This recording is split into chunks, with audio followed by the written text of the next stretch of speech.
좀 어렵죠? 그래서 많은 분들이 이거 영상 보다가 어려워하고 꺼 이럴 수 있는데요. 그런 분들은요, NPL 투자하지 마십시오. 사기당합니다.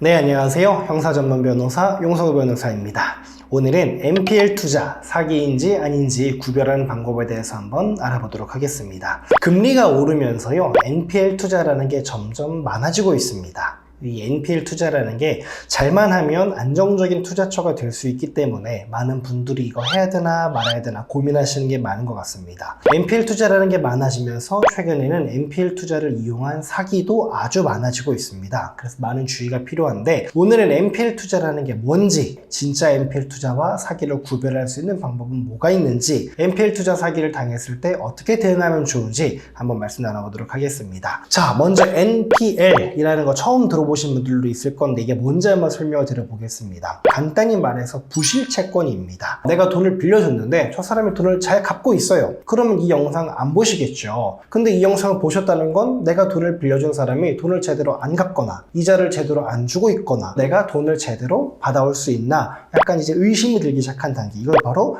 부실채권이라고 합니다. 돈을 돌려받지 못한 분들의 최대 관심사는 딱 하나입니다. 내가 어떻게 하면 돈을 돌려받을 수 있을까? 그래서 돈을 못 받은 사람들은 돈을 돌려받기 위해서 많은 노력을 하죠. 네이버에 검색해 보기도 하고 유튜브 영상을 보기도 합니다. 지급명령 신청이라든가 민사소송 같은 법적 조치를 취하기도 하는데, 많은 분들이 아시다시피 이거 하기 전에 가압류 신청도 하셔야 됩니다. 아니, 가압류하고 민사소송까지 했는데 돈이 없으면 어떡하지? 괜히 변호사 비용만 들이고 나 돈을 못 돌려받는 거 아니야? 손해만 더 커지는 거 아닌가? 라고 걱정하실 수도 있겠고요. 설령 1, 2년 걸쳐서 민사소송에서 승소까지 했는데 문제는 상대방한테 돈이 없어요. 그럼 돈을 어차피 못 받는 거 아닌가? 설령 돈이 있어도 상대방이 돈을 순순히 주지 않아요. 그러면은 그거 다시 압류하고 매각하고 경매하고 이런 절차까지 또 필요한데 시간도 오래 걸리고 스트레스도 많이 받겠죠. 즉, 채권이라는 것 자체가 부실채권이 되는 순간, 상대방이 돈을 갚지 않는 순간 채권을 회수하는데 오랜 시간이 걸리고 스트레스 받고 신경 써야 되고 채권을 회수하는데 돈도 들어가고, 문제는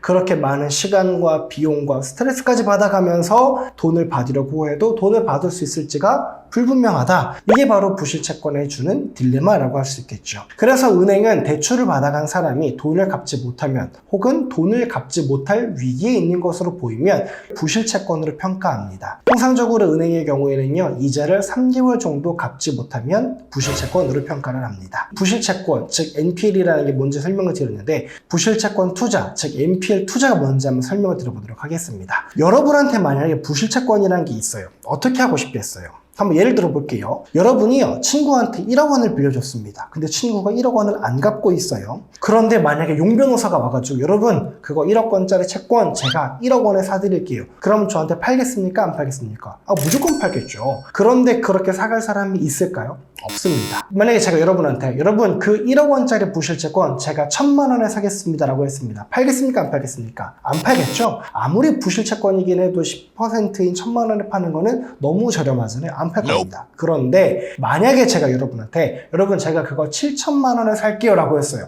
팔겠습니까? 안 팔겠습니까? 고민되겠죠. 그런데 아마 팔 가능성이 클 겁니다. 이걸 사는 사람이 있어? 라고 하겠지만 사는 사람이 있습니다. 여러분이 직접 가압류하고 민사소송하고 경매 진행하려면 너무나 많은 시간이 들어가고 엄청 큰 스트레스 받아야 됩니다. 변호사 선임해서 하려면 최소 한 2,000만 원은 들어갈 겁니다. 그런데 저 같은 경우 어떻습니까? 밥 먹듯이 하는 게 가압류, 소장, 경매입니다. 제가 가압류하고 민사소송하고 경매하는 거 시간도 얼마 들지 않고요. 제 업무 자체가 이거기 때문에 스트레스를 받지도 않습니다. 즉, 여러분이 1억 받으려면요 2,000만 원 정도 들어가지만 돈 받는 업무만 전적으로 하는 저 같은 사람이 하면요 1억 받으려고 할 때 돈 거의 들어가지 않습니다. 용 변호사가 1억 원짜리 부실채권을 여러분한테 7,000만 원에 사왔습니다. 제 실비 정도만 들여서 1억 받아내면요 저는 최소한 2,000만 원 정도는 수익을 거둘 수 있는 거죠. 저는 7,000만 원 투자하고 2,000만 원 정도는 수익을 거둘 수 있다는 겁니다. NPL 투자라는 게 바로 이거를 말하는 거예요. 부실채권을 저렴한 가격에 매입합니다.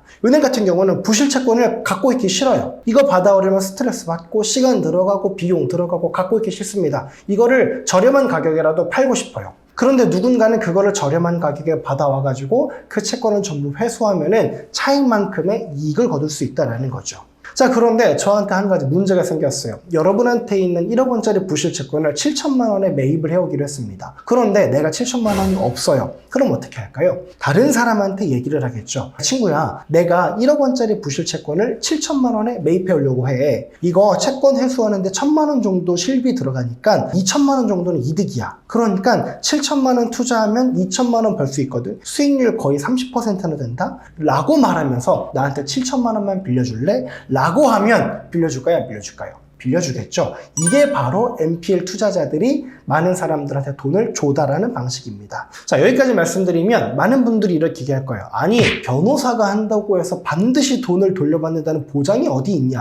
1억 원짜리 채권을 변호사가 한다고 해서 100% 받을 수 있고 일반 개인이 한다고 해서 못 받고 그게 어디 있냐. 반문할 수 있죠? 맞습니다. 변호사가 한다고 해서 반드시 그 채권을 돈을 돌려받는다는 보장이 있는 건 아니에요. 그래서 많은 NPL 투자자들이요. 어디에 투자하냐면요. 저당권이 있는 NPL 투자합니다. 좀 어렵죠? 그래서 많은 분들이 이거 영상 보다가 어려워하고 꺼 이럴 수 있는데요. 그런 분들은요. NPL 투자하지 마십시오. 사기당합니다. 자, 그러면 담보부 부실채권이라는 거, 저당권이 걸려있는 NPL이라는 걸 한번 알아보도록 하겠습니다. 여러분이 우리은행에서 돈을 빌리다 생각을 해봅시다. 똑똑똑 1억 원만 빌려주세요. 그럼 우리은행이 좋습니다. 1억 원 빌려드릴게요. 할까요? 절대 안 합니다. 은행은 특정 금액 이상이 되면 반드시 그 사람에게 담보물을 받습니다. 선생님 지금 보니까 1억 원 빌려드릴 수는 있는데요. 선생님 집이 보니까 2억 원짜리가 있네요. 그거라도 담보 잡으세요. 이렇게 해서 빌려줍니다. 자, 그렇게 해서 내가 2억 원짜리 집을 저당권 설정하고 1억 원을 빌렸습니다. 그런데 내가 1억 원을 갚지 못했습니다. 우리은행은 어떻게 할까요?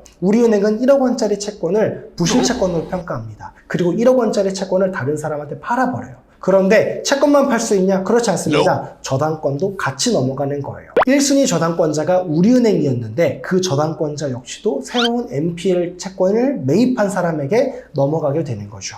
예를 들어서 우리은행이 그거를 저한테 팔았습니다. 그러면은 저당권자가 용변호사가 되는 거죠. 제가 그렇게 채권을 사왔는데 채무자가 만약 돈을 안 갚아요. 그럼 저는 어떻게 하면 될까요? 새로 내가 가압류 설정하고 민사소송하고 경매 신청하고 이런 절차들을 다 거칠 필요 있나요? 없습니다. 저당권이 있기 때문에 앞에 절차를 다 생략하고 그냥 경매 신청만 하면 됩니다. 그러니까 돈을 받을 확률도 높아지겠죠. 왜? 담보물이 있으니까. 그래서 대부분의 부실채권 투자는 담보가 있는 저당권이 있는 담보부 부실채권의 투자가 이루어집니다. 그러면 진짜 NPL 투자와 투자 사기를 구별하는 방법에 대해서 한번 알아보도록 하겠습니다.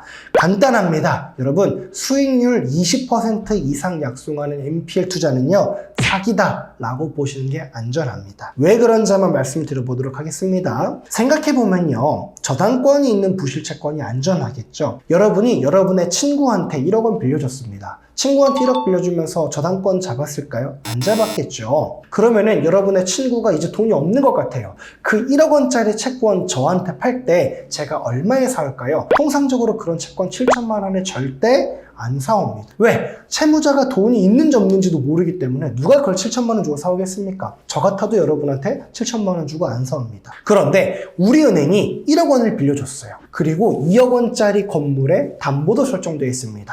자, 제가 그 채권 사올 때 얼마에 사오겠습니까? 7천만 원 무조건 사고 싶겠죠. 근데 우리은행이 그거 7천만 원에 팔까요? 절대 안 팝니다. 시간만 들이면 무조건 돈을 받아올 수 있는데 미쳤다고 우리은행이 그거를 30%나 할인해서 7천만 원에 팔겠습니까? 절대 안 해줍니다. 통상적으로 10%에서 15% 정도 할인된 금액에 매각을 합니다. 그러니까 1억 원짜리 담보부 채권 자체는 한 8,500에서 9천만 원 정도 선에서 처리가 된다는 거예요. 그러면은 내가 그거를 8,500만 원에 사와도 실제 수익률 15% 정도밖에 되지 않는 겁니다. 수익률을 높이기 위해서는 어떻게 해야 되냐? 저당권이 없는 부실채권에 투자를 해야 돼요. 그러니까 아까 여러분이 친구에게 빌려준 1억 원짜리 채권, 그런 거는요, 통상적으로 막 50%, 30%에도 사와요. 그러니까 1억 원짜리 채권을 5천만 원, 3천만 원에 사올 수 있다는 거예요. 그런데 여러분 생각해 보십시오. 저당권이 잡혀있지 않는 그 채권을 내가 반드시 회수할 수 있다. 즉, 여러분도 여러분에게 친구에게 1억 원을 받지 못했는데 변호사가 소송한다고 해서 반드시 1억 원을 회수할 수 있다. 장담할 수 있을까요? 장담할 수 없습니다. 그렇기 때문에 수익률을 높이려면 저당권이 없는 부실채권에 투자를 해야 되지만 저당권이 없는 부실채권은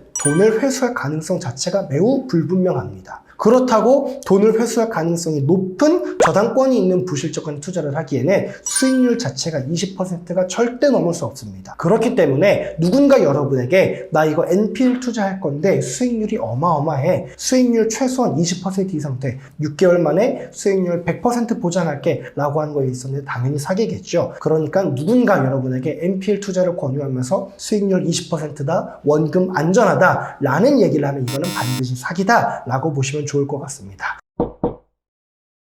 네, 오늘은요, NPL 투자가 뭔지, 그리고 NPL 투자와 투자 사기를 구별하는 방법이 뭔지 설명드렸습니다. 다음 영상에서는요, NPL 투자 사기 당하지 않으려면요, 투자 전에 어떤 것들을 살펴봐야 되는지, 그리고 NPL 투자 사기를 당했을 때 어떻게 대응해야 되는지 말씀 나눠보도록 하겠습니다. 감사합니다.